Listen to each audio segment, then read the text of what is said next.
This is the DJI wireless microphone system. Very often you're going to see it clipped to shirts or in a pocket, leading to a lapel mic up on the collar, but I've got it on a little tripod here, using it for podcast type audio. No wires anywhere. There's recording taking place inside the transmitter itself and inside the camera via the receiver that's on top of the camera right now. So we've got built-in redundancy there. I love this system. I'm going to take you through the product and I'm going to show you a whole bunch of use case scenarios, so do stay tuned.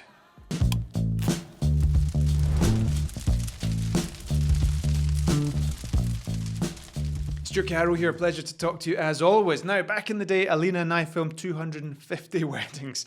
Filming a wedding is one thing, capturing audio is another thing. If we had a system like this back in the day, what a difference it would have made. Now let's be clear, DJI aren't the first to come out with a user-friendly, affordable wireless microphone system. Others have been doing it for a while, but what we have here is the best of all those other systems with some of DJI's own innovation, and the result is really, really good. I took this out of the packaging and thought that's a nice little carrying case that'll protect everything. Opened it up and it lit up like a Christmas tree.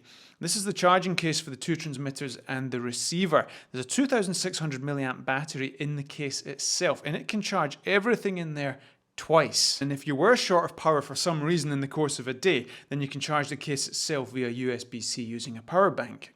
Everything is paired and ready to use out of the box, but if for some reason you did lose the connection between the transmitters and the receiver, then you just have to drop them back in the case and everything is linked up again automatically. These transmitters have 8 gigabytes of internal storage, which gives you 15 hours of record time. The file format is 24-bit WAV, and you can transfer your files to your computer by way of a simple USB-C connection. This acts as an external hard drive, essentially, and you can do with the files as you wish. No need for any extra software to assist with the file transfer process. You can actually use the receiver's touchscreen to format each of the transmitters, but if you want to delete individual files, you'll need to do that on your computer. If you do exceed your 15 hours record time and fill up your 8 gigabytes, then no need to worry, because things loop back to the start, the original files are deleted and the recording continues. A really nice feature that we've always appreciated on the Tascam DR10 is the ability to record a safety track at a lower decibel level, just to help you deal with any potential peaking issues. There is, after all, no limiter on this digital system, so you need to make sure that you set your levels correctly, be it at the transmitter level or at the receiver level. But if you do have it set up to record a safety track, then that's an extra layer of protection, that if things did get very loud all of a sudden, then that peaking will be protected with your extra safety track. Beyond the safety track, you have two other recording options, mono or stereo. Now, because I'm just recording one track here, I'm recording mono, but if we were doing an interview, I'd surely record stereo, have two separate audio tracks that we could control independently. If you wish, you can combine your two transmitters into one audio signal. I'm not sure why you would want to do that, but you can if you want. A really valuable feature on the receiver is the ability to independently control the parameters of both of these transmitters. So from the touchscreen on your receiver, you can start and stop recording. You can mute either of those devices. Let's say if your subject is off to the toilet, you don't want to record any of that. Very importantly, you can control the gain levels independently of both of these transmitters. So let's say one of them's coming in a bit hot, you can turn the level down a little bit. Super valuable, can be done from a distance without having to bother your subject independently. These two devices operating completely independently on the receiver there. In terms of knowing whether or not you need to make an adjustment, you can of course look at the levels on the touchscreen. Really nice clear touchscreen, easy to see what's going on, but you also have the option for headphone monitoring, super valuable. Plug it in, listen to what's going on and make any adjustments as required. Because the connection between the transmitter and the receiver operates within the 2.4 GHz frequency band, there's no need to scan for available channels like you have to do with a UHF and ultra-high frequency wireless microphone system. So the Sennheiser system that we used to have, that was a UHF system.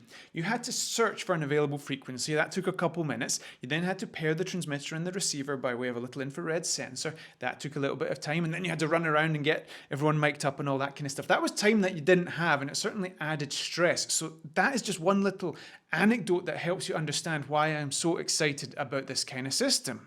Now, admittedly, 2.4 GHz wireless microphone systems are a little bit more exposed to interference from consumer electronics like mobile phones, wireless routers, all that kind of stuff, Bluetooth devices. But This is the beauty of this system. If you have interference on the line, then you can record a backup track anyway into the internal storage that's in each transmitter. Just to be clear what that means, in my hand here I have a Tascam DR10 sound recorder. Now once this is on your subject, you have no way of checking whether this thing is on, or whether you've got clipping, or whether you've run out of battery. You just hope for the best. By contrast, with the Sennheiser system, you're able to monitor it, make sure the levels are okay, so on and so forth, but you have no backup channel recorded. So if you have interference on the line, which is just as possible with an ultra-high frequency system, you're stuffed, your audio's ruined. Here we have the best of both worlds, an independent sound recorder and the transmission to the device upon which the receiver is located. I'm using Filmic Pro for this range test on the iPhone here, and as you can see we've got our levels showing there on the receiver, but we've also got our levels showing on the software itself. It's important that you make sure that if you're using a camera, a phone, computer, that the levels aren't coming in too hot, because they could be showing okay on the receiver, but they could still be coming in a bit too much here on the software. So in a case like that, in this instance at least, you can slide the levels up and down here. I don't know if you can see that, but just be sure that on the device itself, you're still getting good levels.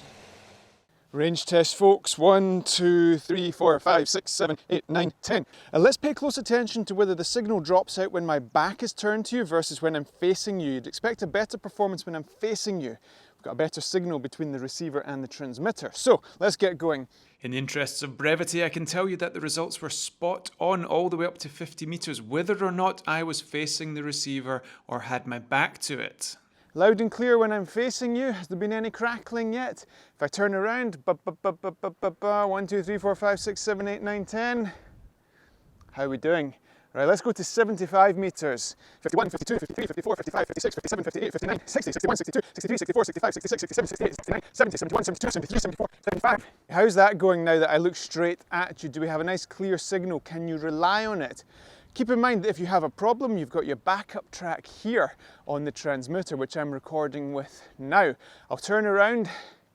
We're going to need any dropouts. Can you hear me loud and clear? Let's go to 100 meters. 6, 7, 8, 9, 80, 81, 82, 83, 84, 85, 86, 87, 88, 89, 91, 92, 94, 95, 96, 97, 98, 99. Can you hear me? What about if I turn round? Have you lost me now? Well in this scenario. I'll be impressed if it's doing well in this scenario. We're quite out in the open here, not much for those radio frequencies to bounce off between the transmitter and the receiver. It's a little bit tricky. Right, I think we'll leave it at that for now. Obviously, audio quality is of fundamental importance, and you've been listening to audio from the internal microphone that sits in that transmitter. Now the cool thing is you can connect any microphone to these transmitters. So you'd have your kind of lav mic situation where the transmitter's in your pocket and the microphone's clipped up here. But you can also connect these shotgun mics. Now here I've got this Røde Video Micro right in front of my face again, so you can listen to the quality of that. But you could also have this wirelessly connected up out of shot on a boom arm. There's so much versatility. You can use these as interview microphones essentially. So point that in someone's face if you wish, depending on the kind of work that you're doing. There's really kind of no limit essentially to the variations on this theme. Another comparison I want you to hear is this podcast setup versus having the microphone just there on my t-shirt. Is there much of a difference? Is this a little bit clearer, a little bit richer and earthier compared with this one?